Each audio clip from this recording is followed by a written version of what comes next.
Premier rendez-vous du calendrier cycliste professionnel international, l'Étoile de Bessèges 2009 va se dérouler du 4 au 8 février. Après une première mise en bouche autour de Marseille, les responsables de l'Étoile de Bessèges se sont retrouvés cartes en main ce lundi soir à Alès. L'Étoile de Bessèges commence ce soir avec 48 heures d'avance par un concours de pelote. Dès mercredi, les choses sérieuses vont commencer et le peloton va être lâché sur les routes gardoises. C'est la première course à étapes en France. Il y a un plateau de choix, un plateau de qualité. Je crois qu'on a cette année la chance d'avoir quand même toutes les équipes françaises qui ont voulu jouer le jeu. Cette édition 2009, 39e du nom, s'annonce donc comme un grand cru et les spécialistes hésitent avant de citer un favori pour la victoire finale. C'est très difficile de citer un favori parmi tant d'autres, mais je crois que le Russe qui a gagné l'année dernière a montré lors de la première course la Marseillaise qu'il était en forme. J'espère que pour l'Étoile de Bessèges, ce sera un coureur français qui inscrira son nom au palmarès. L'Étoile de Bessèges, c'est aussi l'occasion chaque année de mesurer la popularité intacte de ce sport exigeant et controversé. Je pense que le cyclisme a toujours sa place. C'est un sport qui est gratuit, c'est un sport qui est convivial. Surtout ici dans le Gard, on voit depuis de nombreuses années, lorsqu'on arrive au terme final à Bessèges, il y a pratiquement 15 000, 20 000 personnes. Le sport cycliste reste un sport très très populaire. Ce mercredi, le peloton disputera la première étape entre Bellegarde et le Grau-du-Roi, longue de 130 km. Jeudi, les coureurs devront parcourir 150 km depuis Nîmes jusqu'à Saint-Ambrois.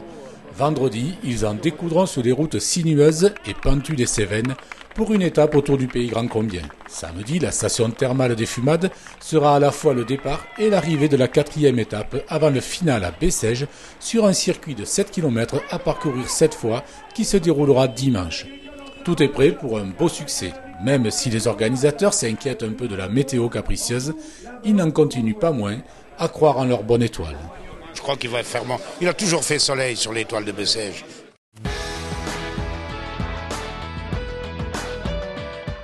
La deuxième semaine de la Chine s'éclose avec le repas du Nouvel An chinois. Toute la semaine, de multiples animations à Saint-Martin de Valgalgues, dont une très appréciée initiation à la calligraphie dispensée par 3 artistes chinois très renommés.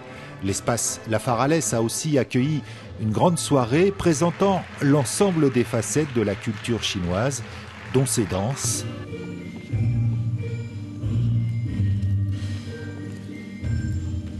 ses musiques et ses chansons. Ça raconte un amour avec deux personnes, c'est-à-dire la lune représente mon cœur. Et en Chine, on aime beaucoup la lune et il y a beaucoup d'histoires avec ça, surtout l'amour. Un nouvel an chinois placé sous le signe du bœuf. Les Chinois croient que le bœuf travaille comme un bœuf. La vie va être mieux, travaille beaucoup comme ça. On a pu également découvrir ces arts martiaux, dont le Tai Chi Chuan, un art ancestral qu'on peut pratiquer à Alès. C'est très méticuleux, c'est très soigné, c'est très technique. Ça n'a pas l'air comme ça, mais c'est très technique.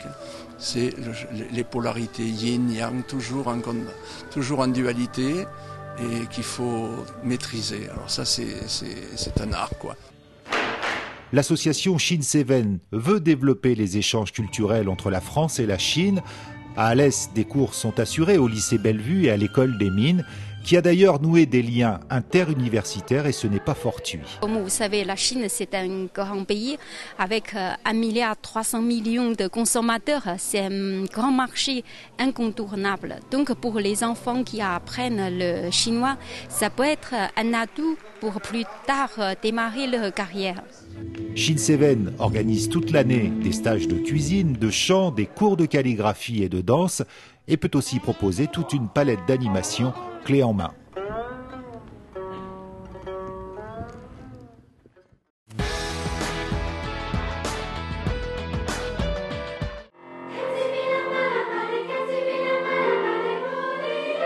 Musique d'ensemble, c'est une semaine durant laquelle les musiciens de l'école de musique du Grand Alès se regroupent en duo, trio, quatuor ou orchestre pour interpréter des répertoires variés.